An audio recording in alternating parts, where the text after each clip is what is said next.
सभी पार्टी बैठक पर आजाद समाज पार्टी काशीराम के अध्यक्ष और सांसद चंद्रशेखर आजाद ने कहा, कई मुद्दे हैं क्योंकि पिछली बार सदन ठीक से कार्य नहीं कर पाया।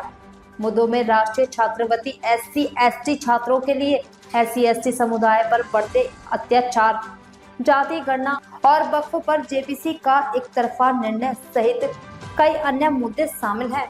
बहुत सारे विषय हैं क्योंकि पिछली बार हाउस नहीं चला तो उन पर चर्चा नहीं हो पाई। वो क्षेत्रीय भी हैं, जिस लोकसभा क्षेत्र नगीना से मैं चुन के आता हूँ, साथ साथ राष्ट्रीय स्तर पे भी, चाहे स्कॉलरशिप का मामला SC/ST के बच्चों के लिए या SC/ST पे जो एट्रोसिटी बढ़ रही है पिछले 10 साल से चर्चा नहीं हुई है, जाति का जनगणना का विषय हो या जो है जिस तरह से JPC में जो है जिस तरह से एक तरफा कार्रवाई हुई जो वक्फ बोर्ड पे बनी थी और अभी और एक JPC बनी हुई है, उसमें क्या हो रहा है उसकी भी बहुत जानकारी जो है उस तरह से नहीं हो पा रही है।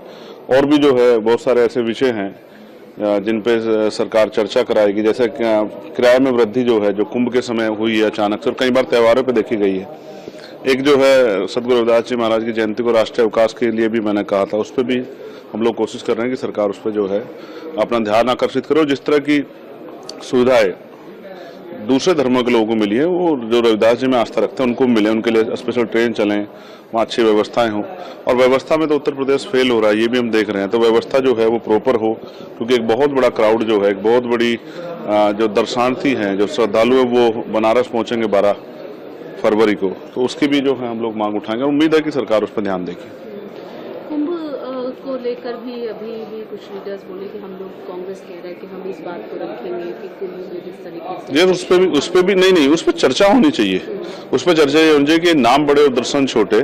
आपने इतने बड़े बड़े वादे किए तो इतना बड़ा फेलियर हुआ और आपने उसको जो है उस फेलियर पे, जब प्रधानमंत्री जी उस पर अपना ट्वीट करके संवेदना प्रकट कर चुके, तब भी मुख्यमंत्री उस बात को छिपा रहे थे। तो उसकी जांच हो, फेयर उस पर चर्चा हो कि ये सब चीजें क्यों हुई और वहां के अधिकारी वो किसके दबाव में थे कि वो अपनी संवेदना प्रकट नहीं कर रहे थे और इस पर अपनी बात नहीं रख रहे थे। कुंभ के साथ साथ यहाँ बागपत में भी जैन समाज के जो श्रद्धालु हैं उनके कार्यक्रम में जो है 16-17 लोगों की जान की खबर है कि वो गई है और बहुत सारे लोग घायल हैं। उनको क्या मुआवजा मिला?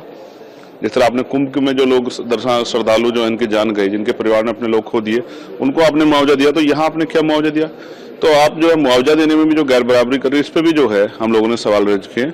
और बड़ी बात ये है कि एक बागेश्वर बाबा हैं जिन्होंने ये वहीं खड़े होकर, कुंभ में खड़े होकर कहा था कि जो यहाँ नहीं आएगा मौनी अमावस्या के अवसर पे, जब यहाँ अमृत वर्षा होगी, ये जो महिमा मंडन उन्होंने किया था कि जो नहीं आएगा उस पर वो देशद्रोही होगा। और जितने लोग गए हैं और जिनकी जान गई है अव्यवस्था की वजह से, मैं मानता हूं कि वो इसके सबसे बड़े दोषी हैं। उन पर मुकदमा दर्ज करके उनको जेल में डालना चाहिए, क्योंकि उन्होंने लोगों से आह्वान किया था, उन्होंने इस तरह का आह्वान किया जिसकी वजह से व्यवस्था बिगड़ी और आज पूरी सरकार को भी, और जिस तरह से लोगों को जनहानि हुई है, लोगों को जो है तमाम तरह से जो है लोगों में भय पैदा हुआ है, ये सब इस तरह के जो हैं जिन्होंने इस तरह की बेवजह की जो अफवाह फैला के लोगों को वहाँ बड़े पैमाने पर इकट्ठा किया, उन्हीं की देन है। इसलिए मेरी मांग है कि ऐसे धर्माचार्य के नाम पे जो लोग जो जनता को बेवकूफ़ बना रहे हैं उन पर सख्त कार्रवाई होनी चाहिए। लेकिन डिप्टी CM ने ये कहा है कि जुडिशियल इंक्वायरी के लिए कमीशन बना दिया गया है, जो भी इसमें दोषी पाया जाएगा उस पर सख्त से सख्त कार्रवाई। मैं बिल्कुल सहमत हूँ, बना दिया गया है। तो जिन्होंने वहाँ बुलाया था लोगों को, ये जो है महिमा मंडन किया था कि हाँ आने से सब अच्छा होगा, उन पे जो है कार्रवाई अगर होगी तो फिर दोबारा से कोई इस तरह का प्रयास नहीं करेगा। और उन सरकार के मंत्रियों को मैं उनके भाषा शैली के लिए भी खेद प्रकट करूंगा कि उनके कुछ मंत्री कह रहे हैं कि ये छोटी मोटी घटना है। छोटी मोटी घटना नहीं है, बहुत लोगों की जान गई है और एक बहुत बड़ा जो है भय पैदा हुआ है। छोटी मोटी घटना नहीं। सरकार जो है, सरकार के मंत्री अपने शब्दों में संयम रखें। लोगों के मन में गुस्सा और लोगों के मन में तकलीफ है, उस तकलीफ का मजाक न उड़ाए सरकार।